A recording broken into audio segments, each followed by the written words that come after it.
So CNN tried to calm its liberal audience down a bit last night. Yeah, I don't know. Oh, man. I tell you, they had, I got the 3.12 million total viewers. Yeah, so we mentioned the ratings are going to be through the roof because of Trump, and they were. Yeah. Yep, they doubled. Of course. And Fox, meanwhile, since Tucker left in that time slot, has been cut in half. Incredible. So, anyway, here's Anderson Cooper and his opening remarks on his show last night. Many of you have expressed deep anger and disappointment. Many of you are upset with someone who attempted to destroy our democracy, who was invited to sit on a stage in front of a crowd of Republican voters to answer questions, and predictably continued to spew lie after lie after lie. Pause it for a sec. They have no problem with Joe Biden looking in our face every day and lying to us. Oh, yeah. Lie after lie after lie. Joe Biden he tells more lies in a week than Trump has in his 76 years of life. I can't take it. Yep. At least look at the other side. Can you just look? Provable lies. Yes. Every time he opens his mouth. Joe Biden. Every time. All right, let's see the rest of this agonizing monologue. It was disturbing. It was disturbing to see and hear that person refer to a black law enforcement officer as a thug, an adjective he used many times to describe black men, and call Caitlin Collins, the moderator, nasty, which is what he calls any woman who stands up to him. It was disturbing to hear him speak so highly of QAnon conspirators and insurrectionists who assaulted police officers in our democracy on January 6th. In our democracy. It was awful. We don't have a democracy, dumbass. You're smart enough to know that. And it was certainly disturbing to hear that audience, young and old, our fellow citizens, people who love their kids and go to church, laugh and applaud his lies and his continued defamation of a woman who, according to a jury of his peers, he's sexually abused and defamed.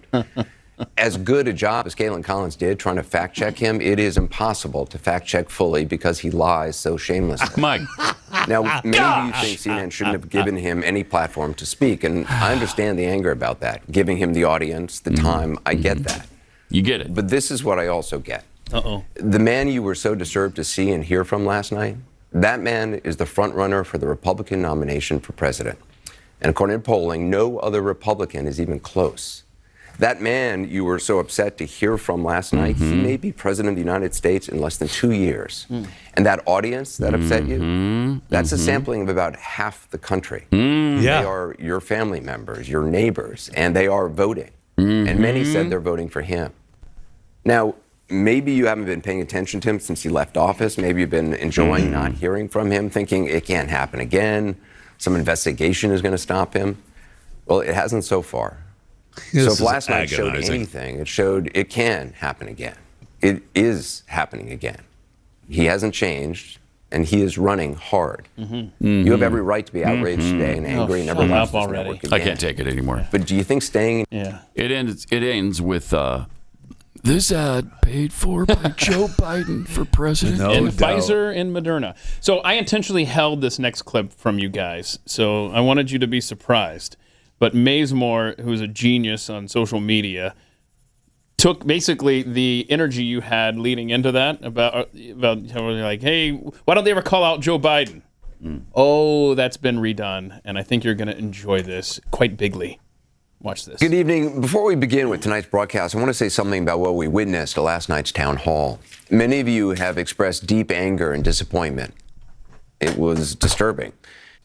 That man, President of the United States, predictably continued to spew lie after lie after lie. You're okay. You're not going to get COVID if you have these vaccinations. It is impossible to fact check fully because he lies so shamelessly. It's one thing to have the vaccine, which we didn't have when we came into office. And it was certainly disturbing. The Hispanic and the African American community, particularly in rural areas that are distant and or inner city districts, know how to get online. You have every right to be outraged today and angry and never watch this network again. That's really good. Good stuff, right? Yes. Anyway, I thought you'd appreciate There's the lies. Those are the innocuous lies that mean nothing, really. If you went through the lies, you'd never stop. It would never stop. Yeah. It would be an infinite amount of lying, and you'd have to play the clips forever. Oh, did I send in the meme of Joe Biden? Joe, I don't know if it's on here, man. Oh, crap. About Joe Biden's career. Yeah, Biden got caught meme. Yeah, look at that. That's exactly what you were just saying, Pat. Can you put up the Biden got caught meme? Do we have time here? Watch this. Yeah, we got a minute. So there it is. Cheated in law school, got caught. Okay. Lied about his grades, got caught. Plagiarized his speeches, lied about his GPA, lied about his scholarships, sold vice president's office to China, sold vice president's office to Ukraine, committed quid pro quo to save his crackhead son, framed General Flynn. I mean, yes, that's just a very partial list, too. Those are significant. Only so much room on a screen. Right. My gosh. I mean, when you really sit down and contemplate it, this guy is, as Peter Schweitzer said, the most corrupt politician in American history. And he said that a decade ago, maybe? Yeah. Long time ago.